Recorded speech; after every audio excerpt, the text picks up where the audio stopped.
Ladies and gentlemen, welcome back to the channel. I'm really stoked about this video today because we have Ivan from Ivan on Tech. You'll probably recognize him if you're into crypto, and I'm sure you've watched his channel. So Ivan, welcome to the channel, man. Good to be here, Forrest. Thanks so much for inviting and looking forward to the conversation.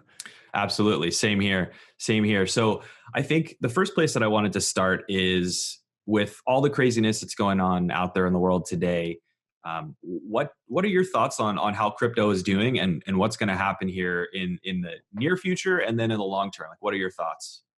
Crypto is doing very well. I think the current situation is exactly what crypto was created for. Yeah. And this industry is going to grow a lot in the coming years. This is only the beginning and we're still early on. Mm-hmm. And I think it's one of the most important things to understand right now that we're still very, very early.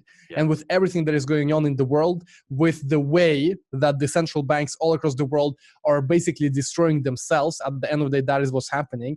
And this system that we have in traditional finance cannot continue forever. It is very flawed, and who knows really for how long it will continue. And it's really, really time to consider crypto even more seriously and really enter crypto even more seriously for everyone who is not yet in crypto. Because I know many people, they're just watching YouTube, they're just watching the news, they're following a bit, maybe they have a bit invested in crypto, but I think this is the really time to take a step back, look at it, and also realize how important it is to be involved in crypto, because this is the most important industry in the world right now. I'm totally with you on that. And I think that this is it's an opportunity, even though, I struggle with this a little bit because I think a lot of people are, not physically or, financially hurt by the situation that's happening right now. So that's not good. But I think the exposure people now have to different assets, even if that's precious metals, right? There's a place for those, but as well as crypto, I think this gives people an excuse to start to learn about the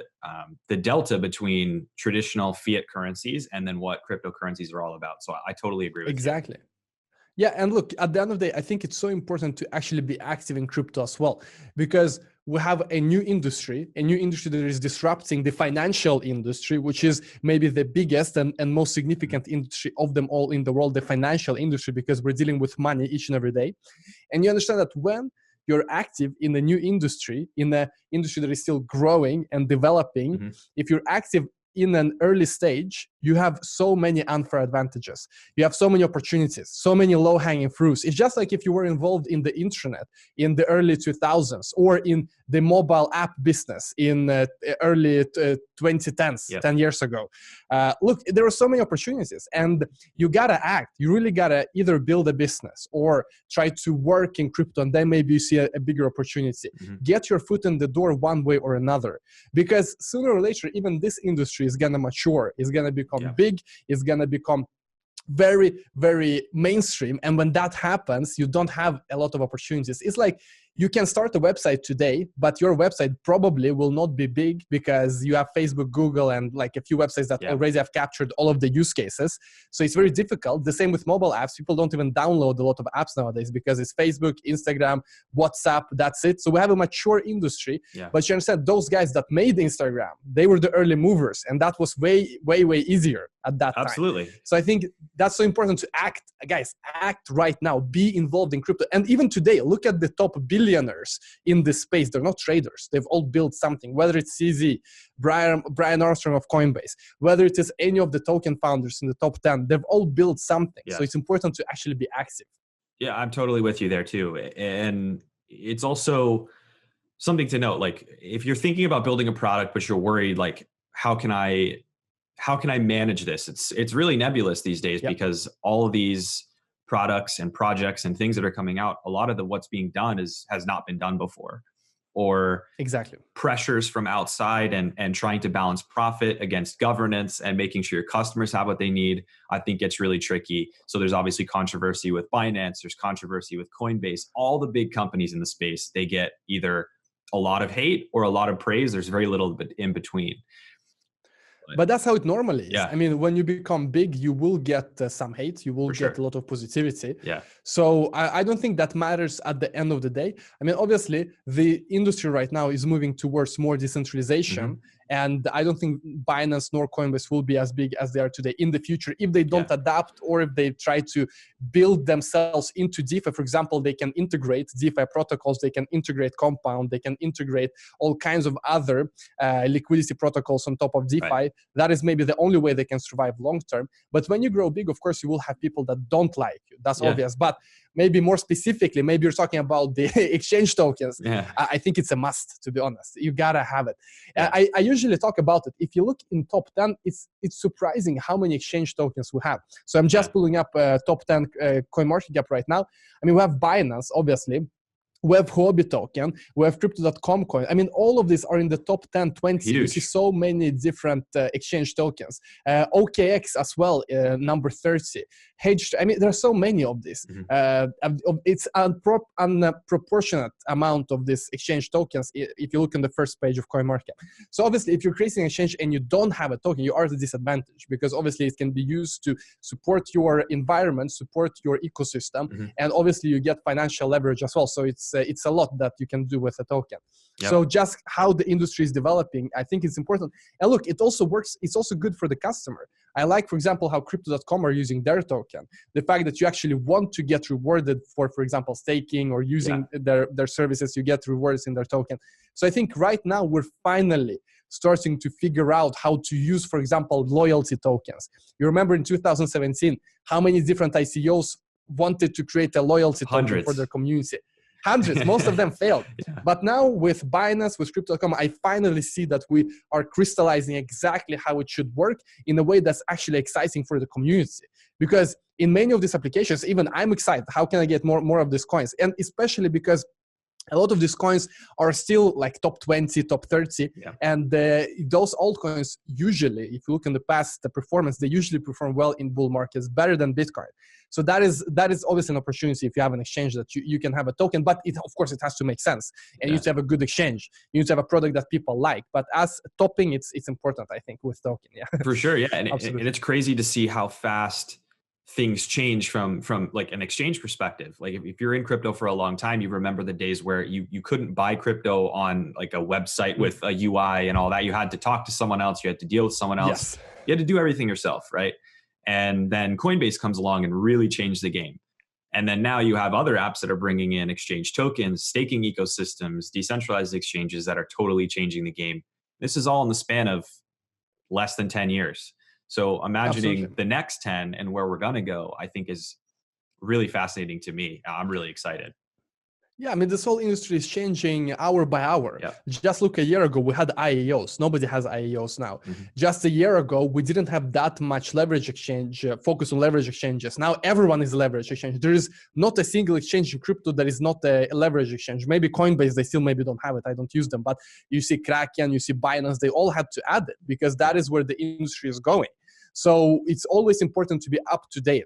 And that's why it's important, for example, to travel, because I see some exchanges here in Sweden, we have a couple, and they're still stuck, many of them, in 2012. Basically, fiat to Bitcoin, and you cannot even have an account. You just, you send them fiat, and then you insert your address to your wallet, and you get Bitcoin there.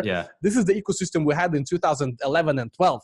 So if you don't travel, you don't see what's going on in the world, you cannot adapt. And that's why in crypto, it's so important to have enormous capital and backing. It's very difficult to compete otherwise. It's impossible to compete globally. Maybe you can compete locally as an exchange, but globally to compete with guys like Binance, OKX, Crypto.com, they change so fast. They have so many developers. Whenever a new trend comes, they're first on it. And so you got to have a lot of backing. Exactly. They can build it. And it's great because regardless of how, everyone has their opinions about different exchanges. They have ones they like, ones they don't like, things that they disagree with and agree with, whatever. That's human nature. I think that every single time that there's controversy, positive can come out of that, right? When something goes wrong, I'm a student of tech. When something goes wrong, that's a great opportunity for me to make what I have better, right? To improve something. Exactly. You can't predict every mistake. You can't predict every hack either. You can put up the best safeguards and then you learn from it. So I think it's good when quote unquote bad stuff happens in this space. It helps the next products get better. Yeah, and at the end of the day, we're moving to decentralized products. So that's the best development. When you see centralized exchanges get hacked or they exit scam or they leak KYC like we saw Binance do, at the end of the day, we see more and more push for decentralized exchanges. And it's so good that we have liquidity protocols like Kyber, we have Uniswap, and they're both liquidity protocols and decentralized exchanges. Mm-hmm. But to just call Uniswap or Kyber a decentralized exchange, it's doing a disservice to them because there's so much more. Yeah. There's so much, it's not just a DEX. And so look at DEXs just a year ago, man, it was still like order book matching. You had to find someone on the other side of the trade. Right now, it's all liquidity pools. Mm-hmm. It's all trades are instant. Uniswap, Kyber, everything is instant. It's amazing how these exchanges are growing and how amazing UX is and UI. It's very, very good. And now also you do have protocols on top of Maker giving you interest like Dharma. I mean, Dharma is an application that is basically the Revolut of crypto, where you can connect your debit card, you can buy crypto, you can get 8% interest from DeFi. It's amazing. It's very, very good.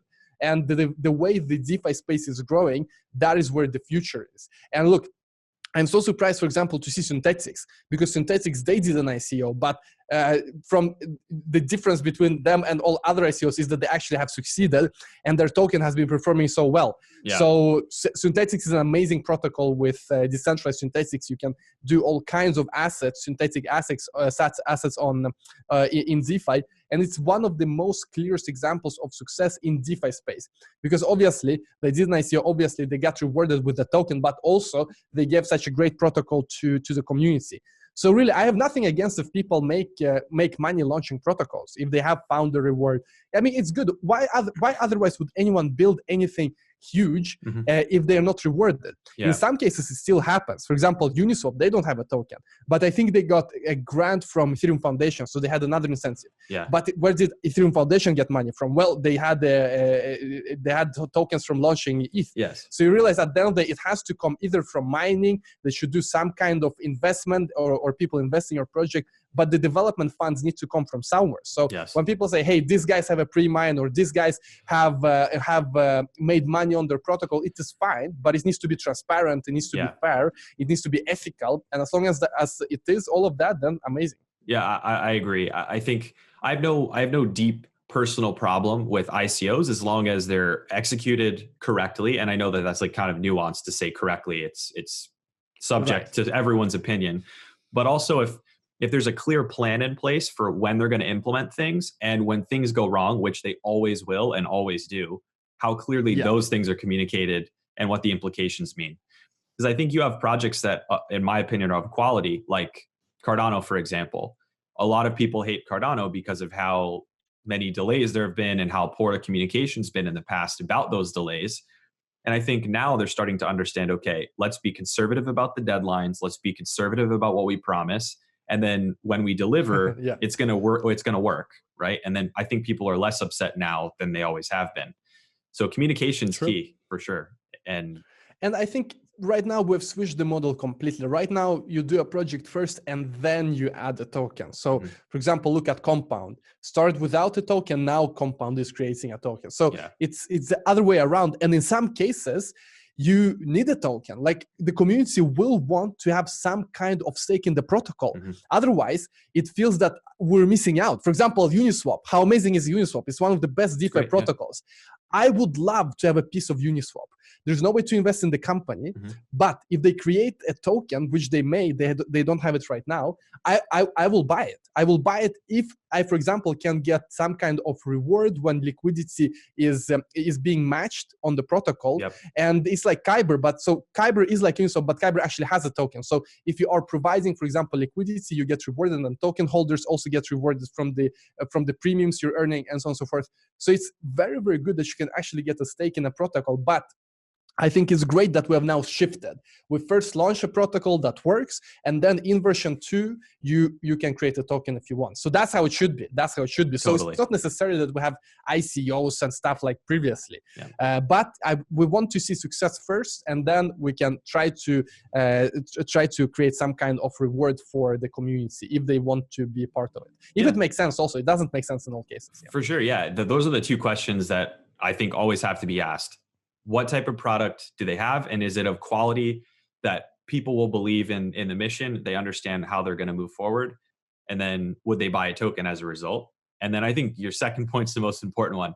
Does a token make sense for a use case? Yes. There are a lot of tokens out there, I think, that people talk about, oh, where the price is going and, Yeah, whatever, yeah, right? yeah. Where we have no idea. But if you look at the way that the product works and the way that the tokens are structured, it doesn't look like the developers had any intention of that token appreciating in value the way that people claim it will. So sometimes the purpose of the token Right. is not to be a speculative long-term 1000x investment.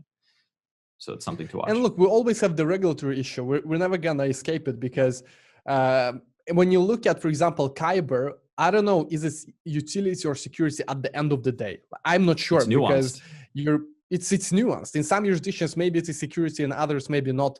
Because at the end, you are getting rewarded the more protocol grows. So, look, it's one of the biggest questions we still haven't answered, and we'll see how it whether we will ever get an answer to that. Yeah, I'm with you. And people, again, this is another hotly contested topic in terms of regulation. But I think you're right. We're not going to avoid any regulatory intervention of all kinds. I think the best Yeah. chance is to work with regulators to an extent as product developers to get clarity on the rules, because lack of clarity is what kills products. Because then you have I agree with fines. you. Yeah, and regulatory uncertainty is in some cases worse than negative regulation, Yeah. because then at least you know and you can move somewhere else or you can act accordingly. Yeah. But regulatory uncertainty is not good for anyone, and people try to do and they can get burned as well if they try to do a project in that jurisdiction. Right. And look, what surprises me in many cases is how long will we have, for example, Binance Coin, because I think the regulatory question is the biggest threat to Binance Coin. Because look, they are burning the supply based on their profits, based on their revenue. So at the end of the day, if it is the case that the token is directly correlated to how well Binance is doing, to earnings, I think it may be a very, very big gray zone, if not almost like a no-go zone. Totally. We'll see. But I'm surprised that they're still not having any issues. And personally, I have some Binance Coin because I think that Binance is doing amazingly well and they're a great company. They will continue to grow. But you see that even when I'm speaking about them, I'm speaking like I have a stock. So it's basically like you have a stock. So I don't know. We're going to see how they develop for sure. Right. And it's impossible for any of us to predict where this stuff goes. It can change. You said crypto's changing hour by hour. Everything can pivot 100%. Like we're one big regulatory push away from completely different landscape versus, a new product that changes everything. Anything can happen. And exactly. Yeah, I think to that point though, I wanted to talk about how individuals, especially now, can start getting involved in this more and act. You're talking a lot early on in the video about acting and doing something in the space. And I think yes, a lot of people just don't believe that they have the skills or that they can get the skills to be a part of this from a real, like a career perspective. And I vehemently disagree with that fact. I think that no matter what background you come from, you can serve a role really effectively in the space if you're passionate about it. What do you think? Yes, I agree. You don't have to be Einstein. You don't have to be good in mathematics. You don't have to have some significant prior knowledge. You don't. You just need to be interested and you need to understand the significance of all of this. Yeah. And now, you might want to become a developer. And look, anyone can become a developer. It's very easy to start. Agreed. For example, I started when I was 9 years old. So it's not like I was super smart at 9, because some people tell me, well, Ivan, you were a wunderkind or, super smart kid. So you started at 9, I could never do it. No, guys, no 9-year-old is smarter than, the dumbest 20-year-old or something. It doesn't happen like that. Yet, It's just that I was interested. So I was interested and I could take the first step. Now, also, there's a lot of misconception in the world about what programming is. People think that you need to be good at math to be a programmer. Totally not true. Absolutely not. Yeah. Totally not true. Exactly. Anyone can start. It's easy to start. It's fast to get results because you can program in JavaScript and you can literally within a few hours already have things that are running in your browser and can show your friends. And that's what we focus in our academy. Look, my whole passion is education. That is what I'm doing every day in crypto, educating. And our academy is where we try to take everyone who is interested from zero to a complete blockchain developer. So we start with JavaScript. We teach you everything from scratch, programming from scratch, then teach you Ethereum from scratch, programming in Solidity from scratch. So that's if you want to be a developer. Yep. Now, if you want to work with business development, for example, Yep. you want to develop ideas or develop business plans with blockchain. Well, we have a business masterclass. We have a track for that as well. And one of our alumnis in the academy is actually head of blockchain at Ericsson. And Ericsson is a huge multi-billion multinational dollar corporation here in Sweden. Mm-hmm. So their head of blockchain actually took our academy. It's really cool. And look, at the end of the day, yeah, it's amazing. And we were so surprised to see it because it is a system that works.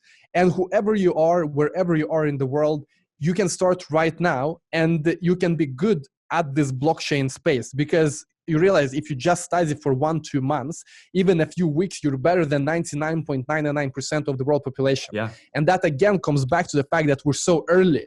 Look, there are no real true gurus in the space because this space has only been around for 10 years. So if you look at, for example, IT, you look at finance, you look at all other industries, they are very crowded. Why is it so? Well, because when you're a kid, your mom will probably tell you, hey, go study IT, go study finance, become a lawyer. No mom is saying right now, go study blockchain, go study crypto. Just like they didn't say, go study IT in the 90s, because at that time, who knew whether internet would fly or not? Yep. But that is exactly, look, in the 70s, in the 80s, that is exactly when you need to make moves. That is when the great IT founders like Bill Gates, Steve Jobs, that's when they made their move. Yep. IT wasn't a cool thing back then. You got to understand it.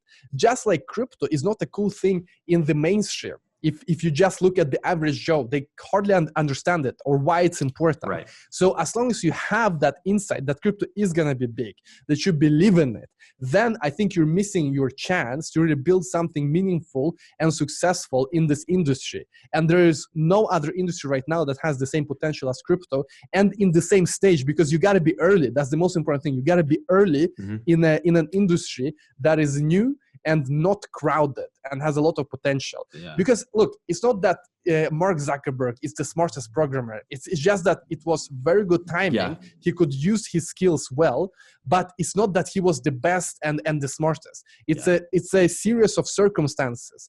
And obviously in crypto, we have a new cycle. So if you missed, for example, .com era, you missed mobile apps.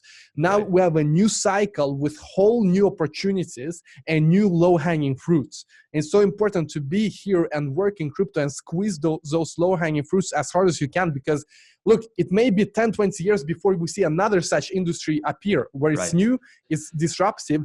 And look, I don't think it's going to come because crypto is disrupting finance. Nothing else will be as disruptive as crypto, because finance is the biggest, most outdated, the most cemented and the most industry. Yeah, it's the most significant, and everyone is dealing with finance every day. Each and every person in this world. There's no other industry that touches each and every person in the world the way finance does. Yeah. So it's so important. I think you either, and look, you can study online. Obviously, there are many courses online. You can buy books. You can try to watch tutorials.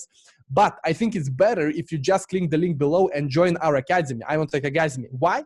Because you will really save a lot of time and money. You know, time is money. Yep. So for you to go and find different tutorials, because look, it's internet information. If you really want, you can dig up anything, but you will be digging for years. You will be digging. It takes time. So long time. Yeah, it's just cheaper for you to take academy like ours. And that is because we've structured well. We have a full program from zero to employment. You can really start from scratch. It's proven. It's easy to start and you get fast results. So that's very, very important. Right. I mean, maybe we will even do a discount code for you. That so would you be can great. check below and you can find discount code and definitely check it out. But look, otherwise, if you just want a free start, you want something else, just use your brain and go to Google. I mean, you can find anything. YouTube even. But it's gonna or YouTube, absolutely. But just realize you're gonna be digging and you're gonna be in different paths. It's unstructured. Trying to learn. Exactly, unstructured. Yeah, yes. and I really, I made a video about it before. I think your academy, in my mind, I'm in the space. This is my full-time job and my side hustle. You can call the channel. And so I've actually gone to your academy myself, and I go to, find something that I'm looking for, like your DeFi course that just came out. I know a fair bit about DeFi, but I haven't had the time to go and dive deeply into every single nuance and some of the specific products. So I'm going to go check out the DeFi course, and I can use that to build my knowledge and then create content, on YouTube, right? Absolutely. To regurgitate that to people that need to know. So, your academy is a great place to learn, not just for programmers, but for people that want to learn foundational knowledge that they need to go get a job somewhere in IT where there's a blockchain or crypto focus, because there are plenty of those jobs. Yes. And it's an interesting point that you bring up content. Because look, at the end of the day, you got to get attention. Yep. That's what I always tell in our academy. You need to get attention. The best way to get attention today is content, because otherwise you will not get opportunities. Yep. You will not be seen. So it's a real shame. I studied computer science here in Sweden, and I met so many amazing people, so many people that know so much math. It's insane how these guys can calculate linear algebra, calculus, differential equations. It just blows my mind. But nobody knows about them. I don't know what they're doing. I don't know how to reach them. I don't know really if I need them. Are they up to date with all the new technologies? I don't know. I know that they're smart, but only I know it. Yeah. All of the most important opportunities are not open for them, unfortunately. Yeah. But this is how the world works. You got to be seen. You got to get attention. Yeah. So create blog posts, create videos, be on Twitter, be in your local community. Because look, when the bull market comes, there are so many opportunities just in your local community. Tons. Imagine all of the wealthy people that will want to put a bit of money into Bitcoin.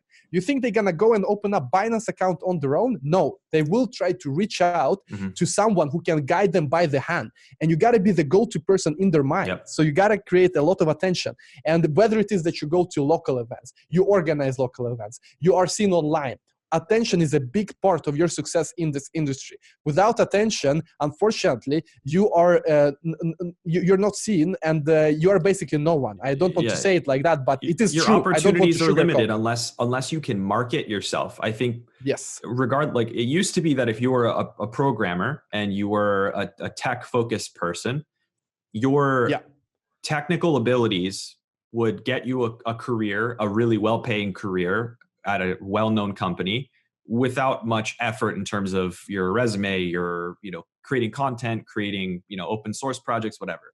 You could pretty much get a job that way because it wasn't saturated. But now companies can afford to be selective because there's so many people that have these skills. Now I would argue that your experience and your passion projects and content that you create and things that you've done really help you separate yourself. But you have to be able to communicate that to people. It sounds like you're hyping yourself up when in reality, you're just expressing to somebody, hey, this is what I'm passionate about. This is what I do. And this is how I think I can help you. And that will open doors, I think, that people don't even realize. Absolutely. And look, even in new industries, it's not that you only see it in saturated industries, even in new industries. In crypto. It's just that, in crypto, for example, a company is looking or a project is looking for developers and they cannot find. So it's bad for you and it's bad for the project because now they cannot find the dev. In saturated industries, you have companies having a lot of people to choose from. In unsaturated, you will see a situation where simply these guys cannot find developers and you cannot find any opportunities. Yeah. Now, I also want to mention another thing is that don't be picky. Don't be too picky if you're just starting out. For example, you can work as the first step in exchange support. So you should get your first step in the door, whether it's Binance, OKX. Don't set like super big goal directly. I think you should have super big goals long term, but short term, just realize you need to get momentum. You need to get your first foot in the door. So as long as you know the basics of how Bitcoin works, how Ethereum works, we have all that in our academy, you can start working as exchange support. And look, these guys exchanges, they actually have trouble getting support staff because it's not your average support. It's not your support in your local, e-commerce store. Because here you have to understand wallets, addresses. You have to be competent. You need to understand with crypto. You need to understand. Yes, and with trading as well, a bit, Yeah. because people will complain to you and they will write, for example, hey, my trade here liquidated in a wrong way, or this happened or that happened. So you need to know how crypto works. You also need to know a bit of trading. Mm-hmm. It's not anything complicated. If you just in crypto each and every day and you read some news and you follow along, you probably know already all of that. Mm-hmm. But just remember that you are needed in this industry. I think too many Yeah. people will think, hey, who am I? I cannot do anything. All of these smart people are better than me, Totally but not true. you are needed. Yeah. You are needed. Yeah. And you know, this might make people feel good. Like I live and breathe crypto. This is basically it's my entire career, and all my spare time besides the time I spend with my family, which is important, is spent on this subject matter. And that's great. Never feels like work to me.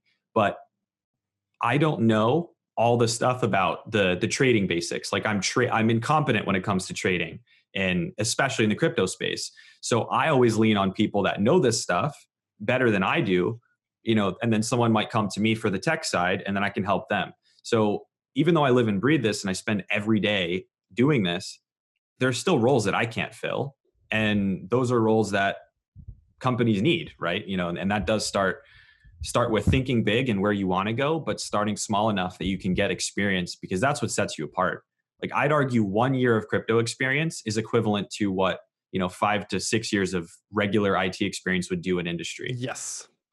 The way you can climb the career ladder is crazy. And also, look, soon all of the big banks, all of the big insurance companies, all of the big financial institutions, Mm-hmm. they're gonna try to not get completely irrelevant, Mm-hmm. and they will try to enter crypto. They will absolutely. Mm-hmm. So obviously you have a lot of opportunities when it comes to hedge funds as well. I mean, all of this big finance, it will come into crypto. Okay. And look, for you to be a top expert in any of these institutions or hedge funds or insurance companies, obviously it will take 20, 30 years for you to work each and every day, climb the career ladder. But if you are an expert in blockchain, you get the elevator up. So that's key. That's when I worked personally at Ericsson, and we worked a lot with 4G. We worked a lot with mobile networks. But because I knew blockchain, I could easily get access to top executives because they were interested. And this was in 2016. So at that point, it was even earlier. Yeah, it wasn't long and ago. I was basically the only one there, and I was working there only for 1.5 years. And look, to work at that level with those guys, usually people work 20 years. But with blockchain, because there's no competition, basically, Mm-hmm. you have all of these low-hanging fruits, opportunities that I've been speaking about, and you have to utilize them. Now, also, you have to understand that whether you're a graphics designer, whether you just want to know the basics and understand the business cases, Mm-hmm. you all can learn it. You all can learn 100%. It, but you have to start today. Yeah. And look, I think it's important for you to also feel a bit of urgency. Because we do have the biggest bull market in front of us. And that is when you have all of the opportunities multiplied by 1,000, because everyone wants to be in crypto in a bull market. All of the companies, all corporations, everyone wants to get their foot in the door in crypto. So there's a lot of demand for crypto knowledge, for crypto expertise, and for crypto people who just know the basics. And so in order to be at the point where you are in demand, you need to start now. When we're still not in the bull market, you need to start now.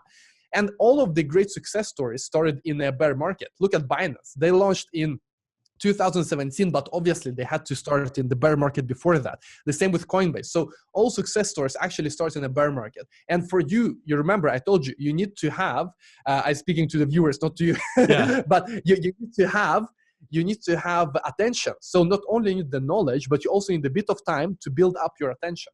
So you got to start now. That's absolutely true. You got to start as soon as possible. And in our academy, we guide you by the hand, step by step, easy progress, easy to get result. And we have a lot of success stories already. So that's important. Agreed. Yeah. I think personally, I have several friends and people who watch the channel that have gone and joined your academy and learned, even if they do, they just do it month to month, they pick up a new skill, then they go and apply it, and then they come back for something else. And that's totally a fine way to go. I mean, you can learn so much stuff in a structured course like that. And, personally, my programming journey is very similar to yours. I started later in life. So I started when I was in, I think my high school age, like 16, 17, I started to really dive into it and learn. And it took me a while to figure out how to learn programming. But if I had gotten the right coursework and I'd gotten the right education earlier, I would have been able to learn faster.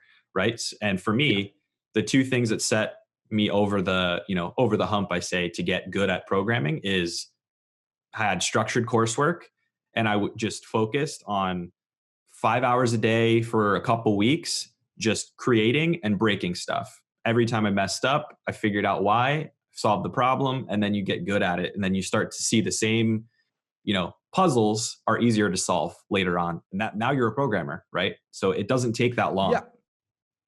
And it makes total sense because look, most people, they never get anywhere in programming because they don't have structure. They get stuck in so-called tutorial hell. Yes. Tutorials are amazing. Look, as we mentioned previously, there are so many tutorials on YouTube, so many tutorials on the internet, but you have to realize they might look good, they might look easy, but believe it or not, they are for experienced people. They are for experienced developers who already have a knowledge in some other programming area. And now they want to, for example, learn Solidity, and they want to get it from the beginning because they just need to learn the syntax, like the basic structure of the language. Those tutorials are for already experienced people. If you as a newbie, as a noob, you go and watch those tutorials, you will just not feel that you have any foundation. Yes, you will be able to follow along, but you cannot build anything on your own. So this is called tutorial hell. Yes. And so many people get stuck in that because as long as you don't have a structured foundation and somebody tells you the most important basic pieces of programming and how it's applicable across different languages and across different industries, across different families of programming languages, you will not get anywhere. So that's why it's so important to have structure in the beginning. And then, yes, once you get going and you want to learn new technology and you have learned how to learn, how you said yourself, you needed to learn how to learn. Once you know that, then of course you can go watch tutorials and quick guides, but realize tutorials and quick guides, they might look easy, but it's a trap. They're prerequisite. Because they're only for experienced developers who just want to start in a new field within programming. But for newbies, you gotta have structured the course. And I was in that bucket where I started in a place where, I knew I could figure it out. I knew I could get whatever code that I was writing based on the tutorial to work. But then when I tried to apply that to a project where I had no structure, where I had to just, come up with a solution, I didn't understand why each component in that tutorial did what it did and how it worked. And so that's a good self-test that I always do. If I'm watching a course, if I'm watching a tutorial online, or I'm reading a Hacker Noon article or something, if I have to ask myself, why does that work the way it does? And there's no answer in there, then I move on. Because at that point, if I'm reading something and I copy code, or I'm working with code, or I'm modifying and I don't know why it works, I don't want it in my project.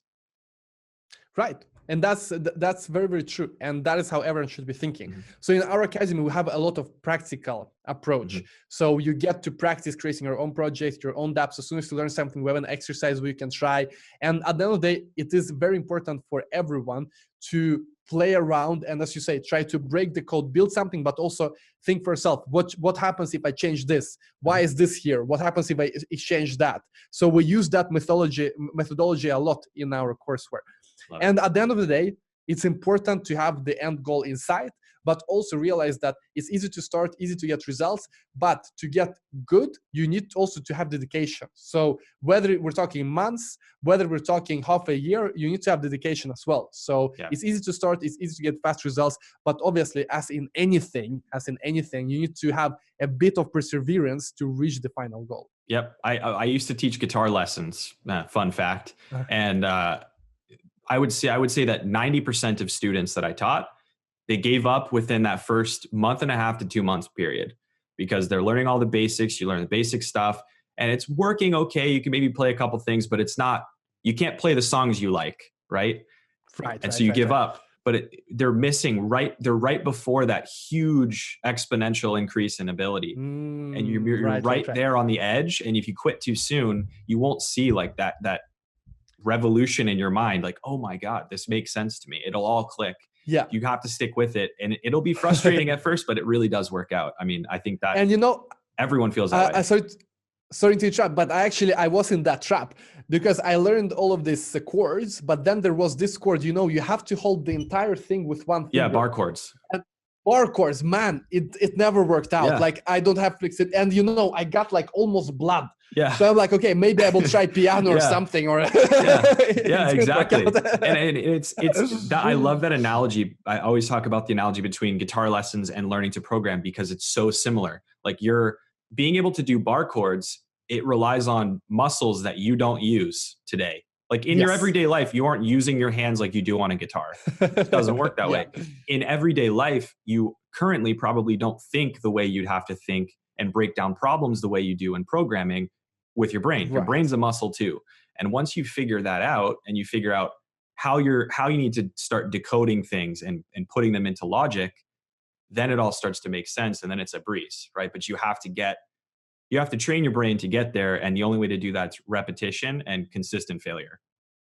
And that's the only thing that's needed, by the way. You need to understand what is programming and how it works, and you only have to learn one programming language. Mm-hmm. Because then all other programming languages are so easy because it's basically the same. It's a bit different syntax, a bit different way of writing things. But so many people ask me, hey, Ivan, how many programming languages you know? I tell, okay, JavaScript, C++, Java. They're like, wow. They're like, no, wow, you know so many, because they think it's all from zero. They think that you're starting from scratch. But in reality, they're so similar. If you just know JavaScript, it is quite easy to learn Java. Mm-hmm. You know Java, it's quite easy to learn C++. Obviously, there is a bit of difference, especially when you go up and down in abstraction, but the basics are so similar. Yeah. So whenever you see programmers and they know 5, 10 programming languages, don't think that if you only know one language, that you're only 10% as good or 10% as experienced. In reality, you're like 90% there. It's just that you need to learn the same thing, but in different ways. I have 2 questions for you. I'm curious to see what you think. The first one is, if you could pick 2 languages for someone to learn, and where would you tell people to start? JavaScript, number one. We start with that in our academy. Why? Because you get very fast results, and you can show your friends actual websites that are working. Like you can click on stuff, you get pop-ups, websites change. And that is why I think it's so important, because you need fast results. You need to tell your brother or your mom or your wife or husband, look at this, it works. Click the button, click the button. Yeah. You see colors changing and animations, and you can deploy it as a website, as a normal functioning app. Yeah. So that's why I always tell JavaScript number one. I agree. I mean, look, whenever I get into this discussion, there are always people are saying, no, Python's better to start, or no, Java is better. Like it always becomes a mess. But I'm telling you, my view, JavaScript number one. Number two, Python. I mean, you could start with Python, but the issue with Python is that you will not get this thing you can show to your friends. You will not get an actual app with buttons and you can deploy it on the internet in the same way. But Python is so powerful. I mean, all machine learning, it's all Python. You can do web backend, you can do games. I mean, you can do everything in Python, and you can do everything in JavaScript. So that's important. JavaScript, Python is also important. And from there, maybe you want Java, maybe C++. But look, if you know JavaScript and Python, you can build 99% of the things you want to build. So you don't need really anything else to really build something that works and you can launch. Whether it is a mobile app, you can build in JavaScript.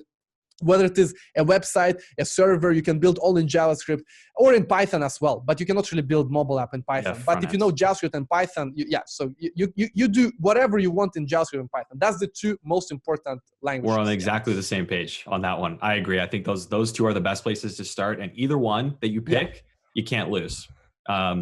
Yes, but you can't lose. I would also argue, and this is agree or disagree with me on this, I would argue that you're best off picking a language, sticking with that language, in my opinion, for at least a year, and build exclusively with that for a while and start to feel like you've mastered the essentials for that language before you try another one. What do you think? Sure.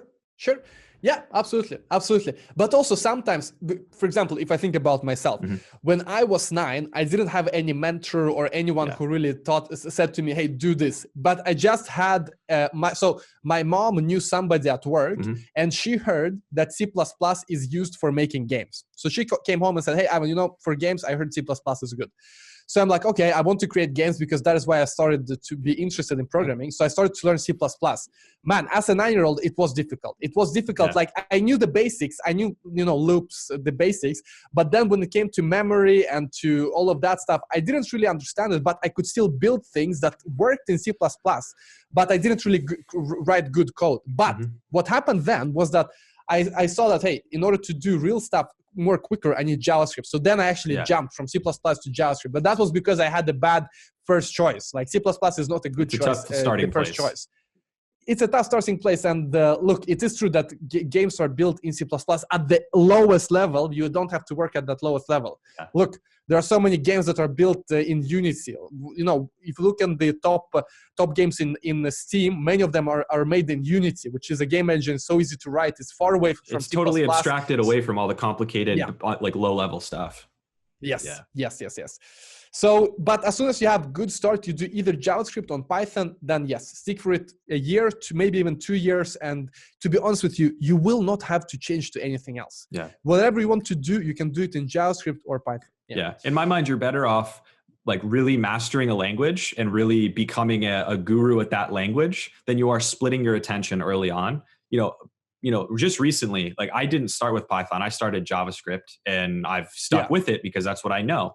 Recently I've had to do 2 projects. I had to build backend servers with Python, and I've been learning it because of that. And the learning is obviously a lot easier to, now because I already have foundational programming knowledge. But beyond that, I was able to go for like 4 years without having to touch another language for my full-time job, right? I did stuff for fun on my own, but I didn't need it. So you can pick a language and stick with it. Yeah, but it was because it was JavaScript, because you can do anything in that. But yeah, I agree with you. JavaScript, Python, you can do whatever you want. And also, if you look at, for example, let's say you want a development job. Usually they don't ask you to write on the interview, they don't ask you to write your solution in a specific language. So whether you go to Google, Microsoft, Facebook, and you want to work there, you go to the interview, it's more about using your brain. So it's not like they're going to tell you, hey, do this in C++ or in Python. You do in whatever language you want, as long as you solve the issue, solve the problem they give you. So programming is more about solving problems, and then languages is just like a way of expressing yourself. And as long as you know one, you're good to go. Yep, totally with you. So Ivan, I know we're coming close to an hour. I want to ask a couple questions that I always ask whenever someone comes on the channel. So I'm always curious. So the first question is, 2025, where do you see the crypto space? In a couple sentences, what do you think it's going to look like? Well, it's going to be finance on the internet. Just like right now, if you want information, you go to HTTPS and then you type in URL. If you want a loan in the near future, you go to, I don't know, loan and then / and you get a loan from DeFi. That is, finance is going to be in the browser. Your mortgage in the browser. All kinds of markets straight in the browser. No middleman, no KYC. You just go ahead and you use it. That's how it's going to be, I think, that we are open sourcing finance. You want to build your own application, you just do it directly and you have access to millions of users. Right now, if you want to build the finance application, you cannot. Good luck building the next Venmo, because it's not about tech, it's about connections and about investment. Here with DeFi 2025, Crypto 2025, you can be in your bedroom and you can be building all kinds of things on top of finance.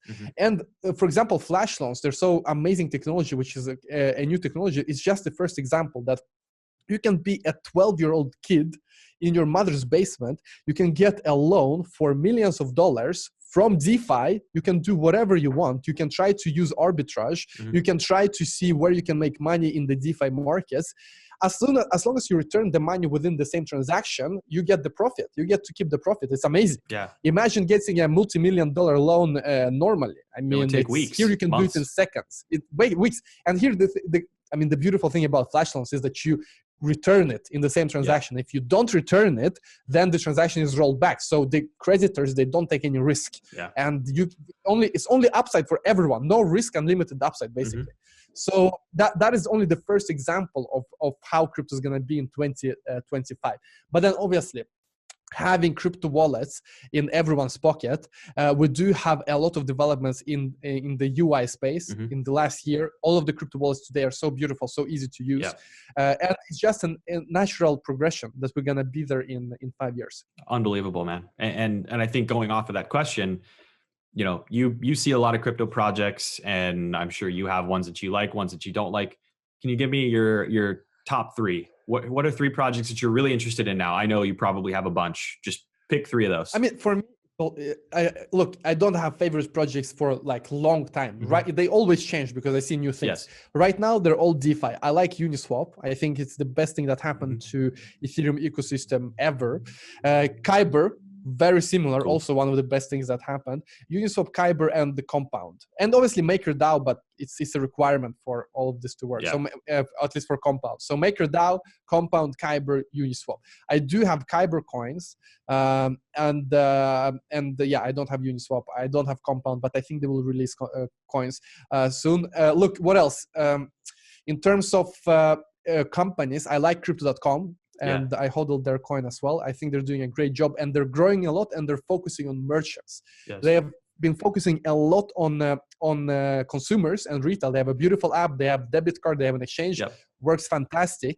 But now they are going all in on merchants. So, for Smart. example, in our academy, we're gonna add the crypto subscriptions from crypto.com. So they're gonna have that service. Mhm.